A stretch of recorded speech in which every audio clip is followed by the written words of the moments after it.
Mesdames, messieurs, frères et sœurs, chers amis, bonjour à vous, bonjour chez vous, salut.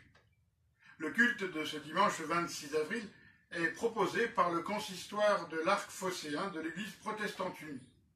Un consistoire qui va de La Ciotat à Vitrolles et Terre-Nouvelle, d'Aubagne à l'Espace Magnan, en passant par Marseille-Provence et Marseille-Grignan. Ce sont des paroissiennes et des paroissiens du consistoire qui nous proposeront les chants et la musique. La prédication sera donnée par le pasteur Roberto Beltrami. Je suis quant à moi Thierry Scholler, habituellement aumônier régional adjoint des prisons en poste au centre pénitentiaire de Marseille-les-Baumettes, et j'ai aujourd'hui l'honneur de faire vivre la liturgie avec vous. Et c'est l'organiste Alain Keller qui, sans plus attendre, va ouvrir ce temps de culte.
C'est Dieu lui-même qui nous invite et nous accueille. Il nous invite pour ce culte ensemble par-delà nos connexions téléphoniques 4G, Wi-Fi, Internet, ADSL. C'est un Dieu qui tient ses promesses, des promesses de paix et d'amour, de joie et d'espérance. Il y a 15 jours, nous avons célébré la résurrection du Christ. Il s'est fait connaître aux pèlerins d'Emmaüs. Sur nous et pour nous, s'est levé un jour nouveau. Oui, frères et sœurs, ne doutons pas. Le Christ est parmi nous. Bienvenue. Bienvenue à toutes et à tous, à chacune, à chacun. Nous prions. C'est bel et bien une vie nouvelle qui nous est offerte. Avec le Christ ressuscité, c'est nous aussi qui sommes relevés. Frères et sœurs, laissons grandir en nous cette vie qui vient de Dieu. Soyons réveillés, soyons conscients, soyons vivants. Depuis Pâques et la résurrection, la vie en Christ nous est donnée. En ce moment même, nous recevons à nouveau notre part d'une liberté renouvelée. Voici que vient la certitude de la vie, de l'amour, de la confiance. Au-delà de la période difficile, voire dramatique que vit notre monde, et possiblement aussi certaines et certains d'entre vous, vos proches ou lointains. C'est bel et bien la nuit du passé qui s'en est allée, oui. Les ombres de la détresse et de la mort ont reculé devant la lumière et la joie de la résurrection. Cette lumière, c'est toi, Jésus. C'est toi, le Christ, qui viens à notre rencontre. Toi qui nous accueilles tels que nous sommes. Nous n'avons pas besoin de te cacher quoi que ce soit. Tu nous connais mieux que nous-mêmes et tu es près de nous. Ta lumière chasse notre découragement, éloigne nos doutes, rectifie nos angoisses. nos tristesses, nos déceptions. Nous participons à la puissance libératrice de ta résurrection. Pour chacune, chacun de nous, tu es la vie. Pour cela, merci au Christ. Amen. Et c'est Perrine et Joachim qui nous accompagnent pour chanter « Dieu te cherche ».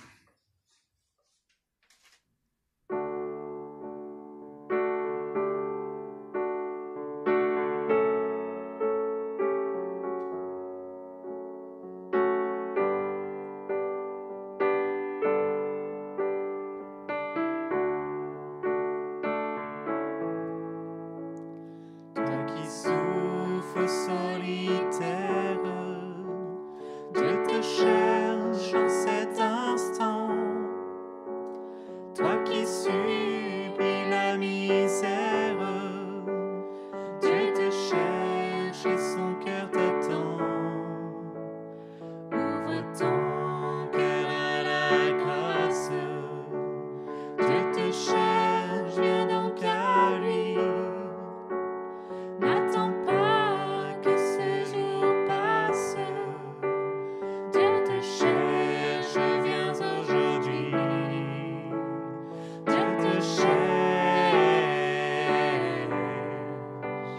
Dieu te cherche. Dieu te cherche pour te guérir. Dieu te cherche, Dieu te cherche, Dieu te cherche, veux-tu venir? Si ton âme est assoiffée, Dieu te cherche pour l'abreuver. Si ta vie semble souillée, Dieu te cherche pour la sauver. Ouvre ton cœur à la grâce. Dieu te cherche, viens donc à lui. N'attends pas que ce jour passe. Dieu te cherche, viens aujourd'hui. Dieu te cherche, Dieu te cherche, Dieu te cherche pour te guérir. Dieu te cherche, Dieu te cherche, Dieu te cherche, veux-tu venir? Si ton cœur désire la vie, Dieu te cherche patiemment. Si tu traînes ou si tu gémis, Dieu te cherche en ce moment.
et sœurs, sachons confesser à Dieu et accepter son pardon.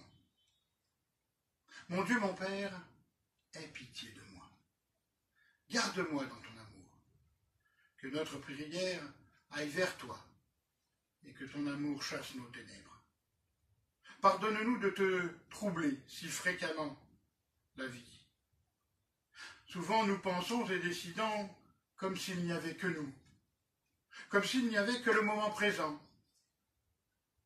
Nous gaspillons nos bonnes relations mutuelles. Nous misons sur la force et invoquons la violence. Nous marchons pour la paix, mais au pas des guerriers. Ô Dieu, nous venons tels que nous sommes.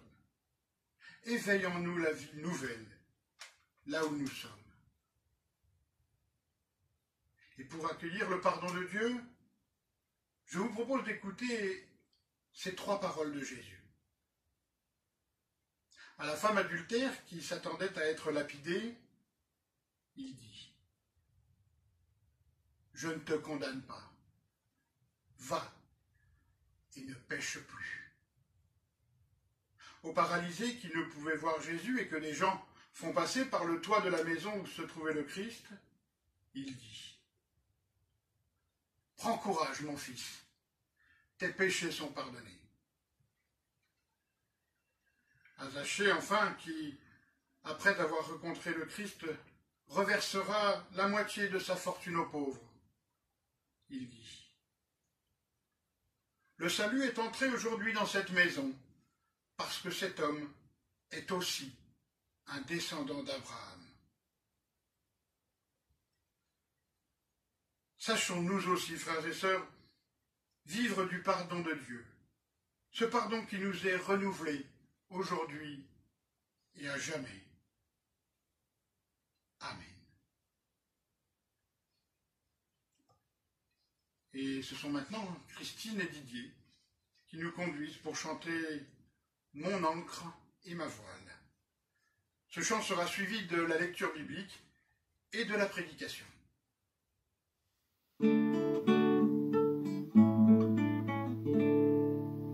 Dieu, tu es ma force, ma consolation, une lampe devant mes pas. Ta voix a triomphé de l'ouragan, portant le combat. Tu m'offres chaque jour ton infaillible amour. Toi qui as fixé le cours des étoiles, sois mon encre, sois ma voile. Tu étends les ailes pour toucher les cieux, protégé par ta main. Ta grâce m'appelle à lever les yeux et suivre ton chemin.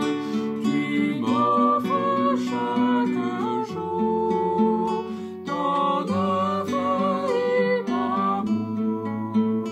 Toi qui as fixé le cours des étoiles, sois mon encre, sois ma voile. Ta miséricorde coule de la croix, ton sang m'a racheté. Tout ce que je suis me vient de toi, sans fin je te louerai. Tu m'offres chaque jour ton infaillible amour. Toi qui as fixé le cours des étoiles, sois mon encre, sois ma voile.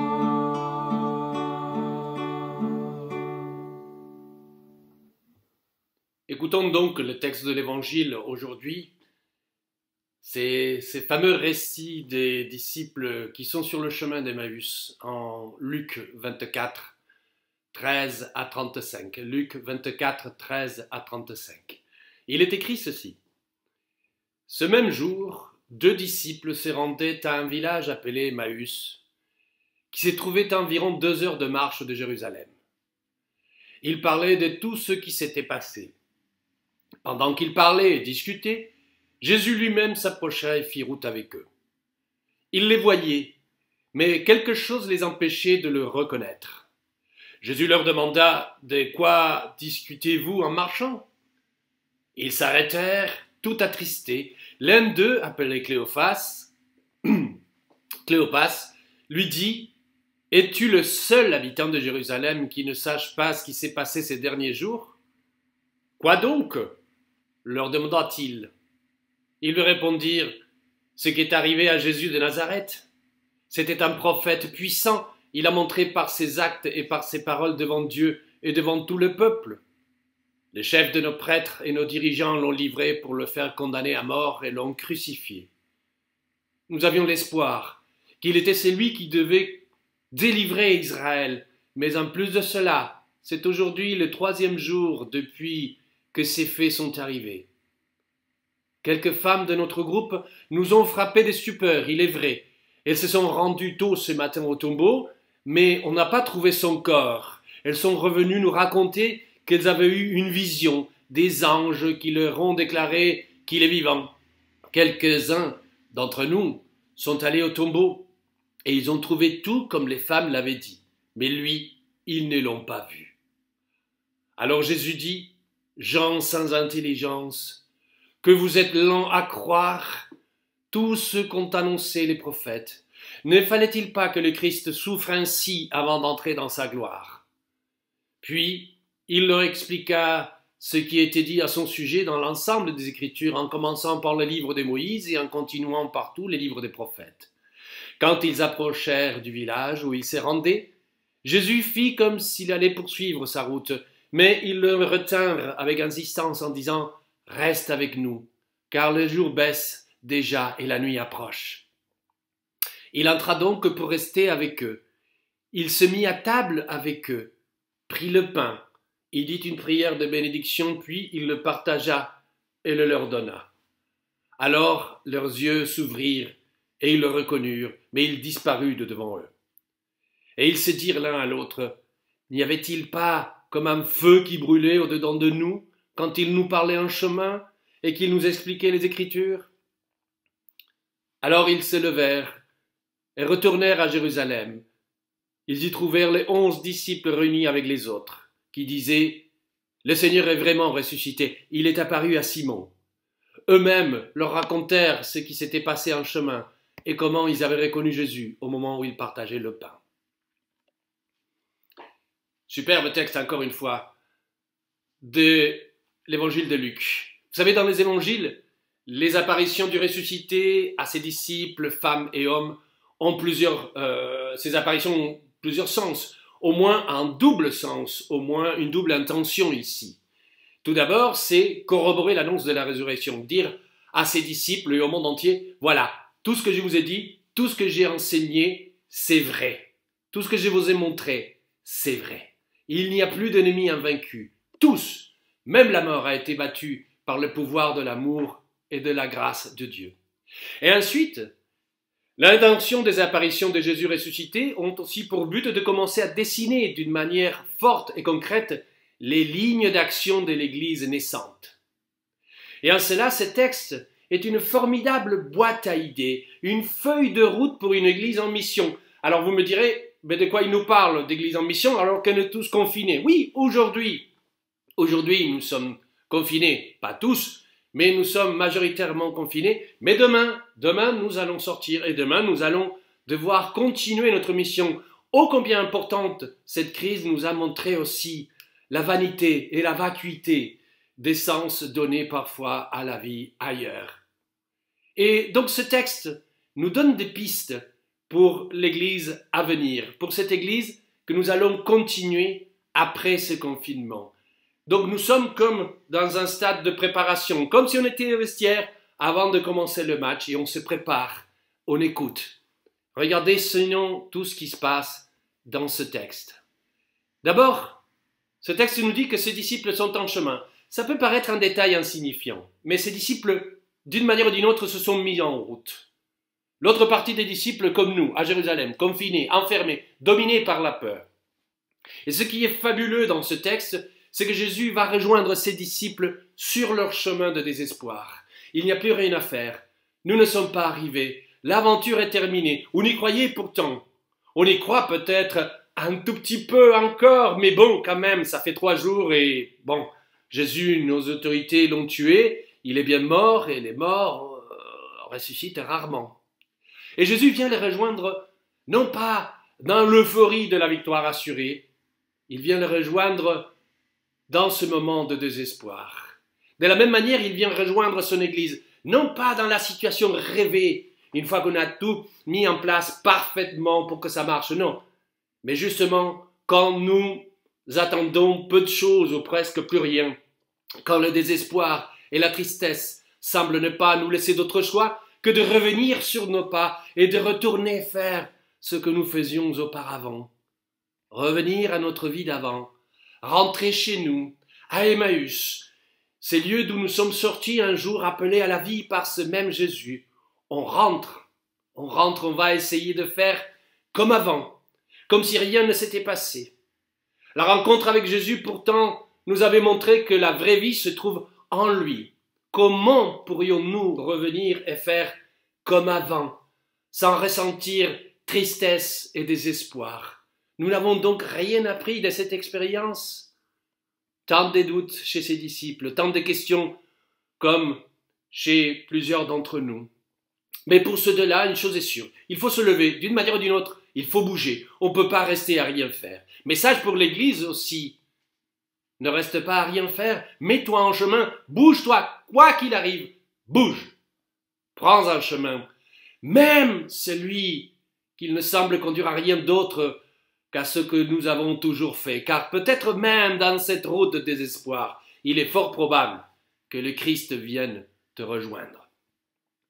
En deuxième lieu, dans ce texte, vous voyez que le Christ rejoint ses disciples là où ils sont. Ah, il rejoint les uns les autres là où ils sont, là où on est. Cette phrase, on l'utilise beaucoup. On l'utilise tellement en église que parfois, elle ne veut plus rien dire. Ça sonne joli, on a l'air intéressant en la disant, mais il y a souvent une certaine distance entre l'énoncé et l'action concrète. Que veut dire que Jésus rejoint les êtres humains là où ils sont? Dans les cas de ses disciples, il se joint à eux comme un de plus, se joignant à leur conversation et non pas en imposant la sienne. De quoi parlez-vous en chemin, dit Jésus. Et c'est pas une question piège. C'est pas cette question que je pose pour après, une fois que j'aurai laissé le 20 secondes de réponse, je viens asséner ma réponse derrière. Non, c'est une vraie écoute. Il écoute. Jésus entre en relation sans vouloir manipuler la conversation pour l'amener ailleurs. Il écoute leurs peurs, leurs espoirs, seule manière de pouvoir apporter après quelque chose à l'échange. On écoute l'autre jusqu'au bout de son histoire sans l'interrompre, sans être pressé de lui asséner nos 4 vérités dès qu'il prendra, comme moi, une petite pause pour respirer. Jésus s'approche pour écouter, pas pour lancer des grands discours, et il commence par une question. Il passe même pour un naïf. Tu es même le seul qui vient de Jérusalem et qui ne sait pas ce qui s'est passé. Jésus, et à cela, il nous montre quelque chose pour nos églises et pour nous-mêmes. Jésus sait dialoguer. Et il permet à chacun de se raconter, et non pas de se la raconter, ou pourquoi pas peut-être, oui. Chacun peut se dire, chacun peut raconter son histoire, s'est présenté tel qu'il est devant lui. Jésus leur laisse faire cela. Il n'intervient pas, il ne juge pas, il ne donne pas tout de suite des conseils. Il permet dans un premier temps qu'ils donnent le sens que les événements ont eu pour eux. Et être une église des témoins signifie que nous sommes aussi, que nous devons être des gens et des lieux qui permettent à chacun et à chacune de se raconter, d'être à l'écoute de l'autre sans jugement, gratuitement. En quatrième lieu, Jésus explique les Écritures et leur cœur brûle, disent les disciples après. Dans ce texte boîte à outils, dans ce texte boîte à idées pour l'Église, Jésus continue de dérouler sa pédagogie pour aider les uns les autres à arriver à lui.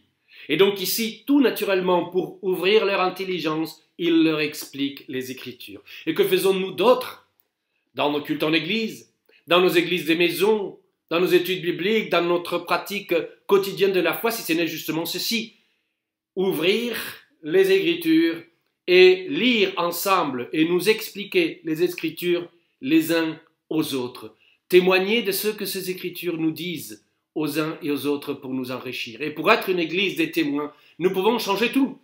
Nous pouvons changer la sono, nous pouvons mettre la vidéo, nous pouvons avoir multiplié les musiciens, etc., etc. Mais c'est le ciment. Si la base de notre construction n'est pas solidement appuyée sur la parole de Dieu, notre construction ne vaudra rien. Et en cinquième lieu, Jésus partage le repas. Il célèbre. Il met en pratique la fraternité. C'est que l'explication de l'Écriture n'a pas pu concrétiser, c'est-à-dire la redécouverte de Jésus pour ses disciples, c'est le partage communautaire qui va le réussir. Respectant les meilleures règles d'hospitalité, les disciples invitent le pèlerin inconnu à partager le repas. Et comme au repas de Pâques, lorsque Jésus prononce la bénédiction et rompt le pain, elle leur donne. Leurs yeux se dessillent définitivement. La communauté, le partage et la communion, la solidarité concrète sont aussi nécessaires à la manifestation de Dieu. Et un sixième lieu et dernier, dans ce texte boîte à clés, que nous dit-il? Il nous dit qu'une fois qu'ils l'ont reconnu et que Jésus disparaît de leur vue, ils partent en courant pour annoncer, pour partager tout de suite la bonne nouvelle. Lorsqu'ils redécouvrent la présence réelle de Jésus dans leur vie, on ne peut faire qu'une seule chose, aller témoigner, sortir, partager cette bonne nouvelle pour que d'autres aussi puissent avoir l'opportunité de cette rencontre qui change la vie complètement et définitivement.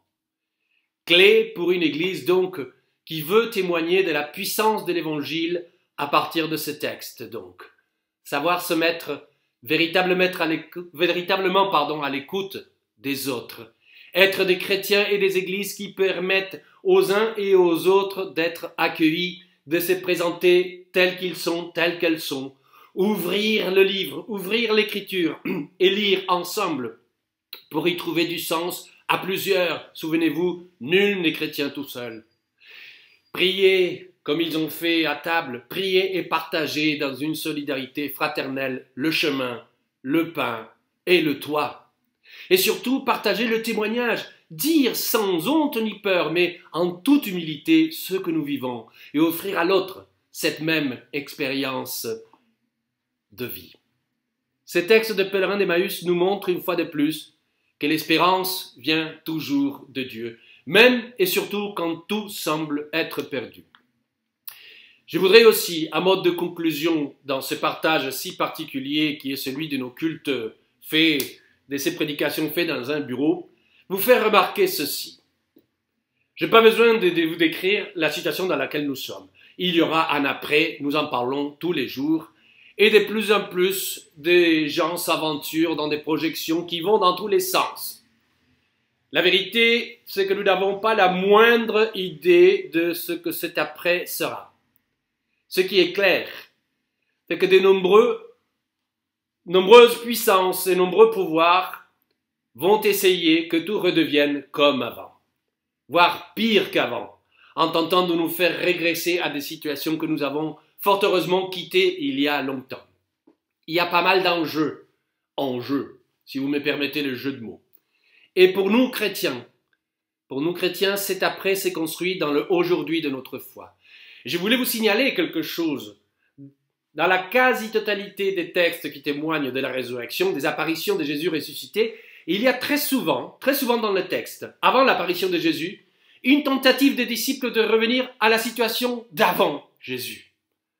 Et dans tous les cas, cette tentative se solde par un échec cuisant. Il n'y a pas de moyen de revenir en arrière. On ne peut aller que de l'avant vers autre chose de nouveau. Et je crois que c'est la même situation pour nous aujourd'hui. Je fais confiance à Dieu pour que Jésus, une fois de plus, se manifeste parmi nous pour stopper les tentatives qui vont essayer de nous faire revenir en arrière et pour redonner du sens nouveau à nos vies et à la vie de nos contemporains. Soyons sûrs et certains de sa présence sur nos chemins de désespoir. En service ou confinés, laissons nos cœurs brûler à l'écoute de sa parole. Nous ne reviendrons jamais en arrière. Nous irons toujours de l'avant sur ce chemin où Jésus nous a rejoints. Amen.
C'est Aline, frères et sœurs, qui maintenant va nous conduire dans la prière d'intercession.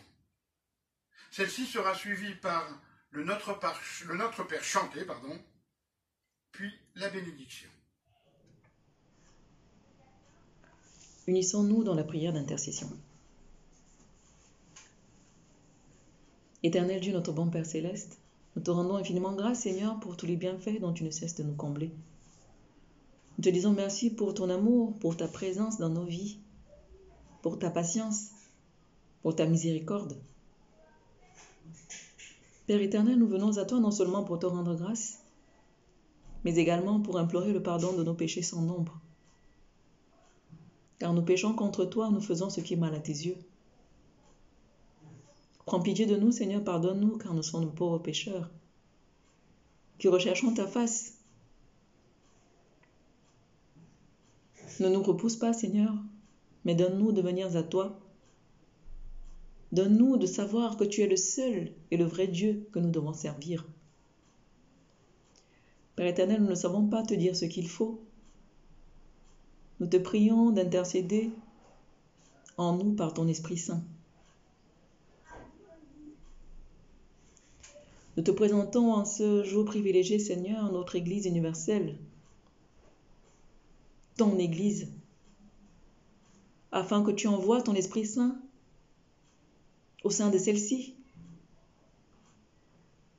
afin que toutes les décisions qui soient prises nous viennent de toi et de toi seul.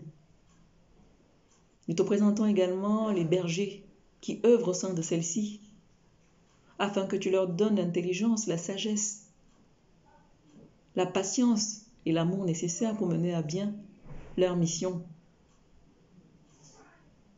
Donne à nous, tes brebis, d'écouter la parole qui nous est donnée, de la garder dans nos cœurs et de la mettre en pratique, Seigneur. Comme un arbre qui produit de bons fruits, donne-nous de garder cette parole et de la partager dans notre entourage, afin que nul ne dise « Je n'ai jamais reçu la parole, je ne suis pas au courant de celle-ci ». Père Trois Fois Saint, nous te présentons le monde et toutes ses difficultés. Nous te présentons les pays en guerre, les crises raciales, Seigneur. Nous te présentons la pandémie actuelle, le coronavirus qui sévit dans le monde et qui cause des désastres. Prends pitié de nous, mon Dieu, mon roi, éradique cette maladie, cette pandémie. Donne-nous, Seigneur, à travers cette maladie, de savoir que nous ne sommes rien.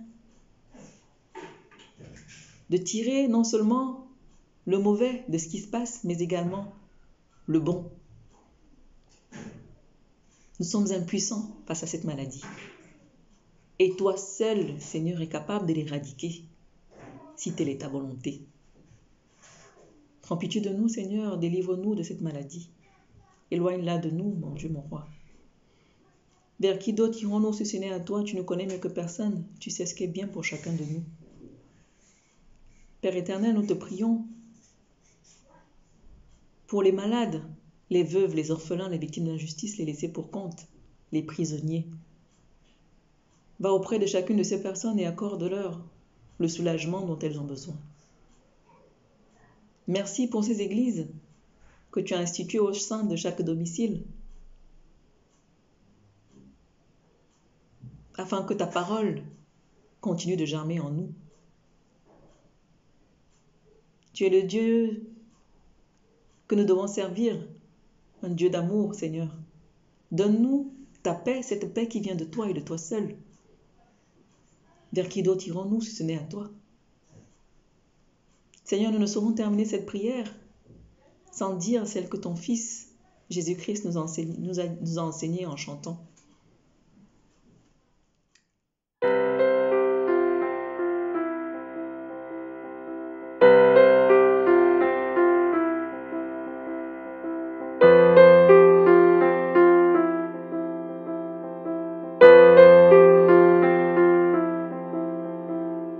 Notre Père qui es aux cieux,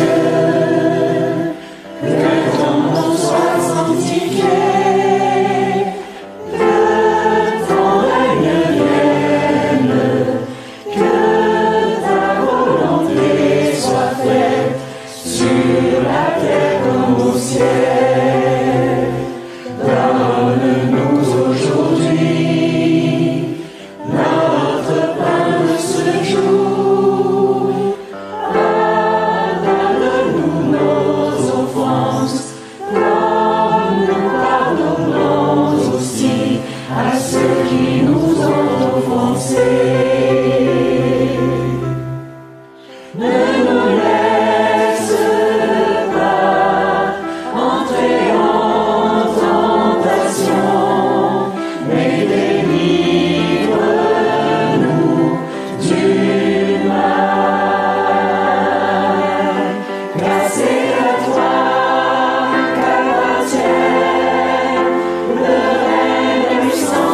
frères et sœurs, la bénédiction de la part de Dieu. Vous êtes relevés par le Christ, alors vous aussi, allez sur ce chemin qui va vers Emmaüs. Allez comme vous le pouvez, à la rencontre de celles et ceux que Dieu met sur votre route. Vous avez entendu dire, vous êtes le sel de la terre. Eh bien, sachez que même et surtout, dans les circonstances que nous vivons, vous pouvez être ce sel dont la terre a besoin. Alors oui, soyez ce sel, en faisant le bien que Dieu attend de vous, car il vous en sait capable. Frères et sœurs, le Dieu Père, Fils et Saint-Esprit pose sa face sur vous. Il vous bénit et vous garde maintenant et à jamais. Allez dans la paix du Christ. Amen. Nous terminerons ce temps de culte guidés par Samuel et Elsa pour chanter « Que l'Éternel te bénisse ».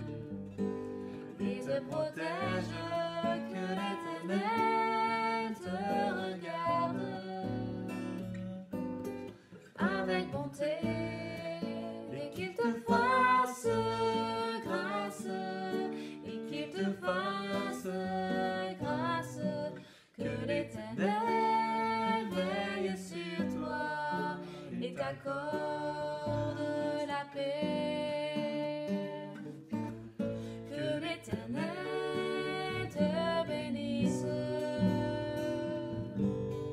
et te protège.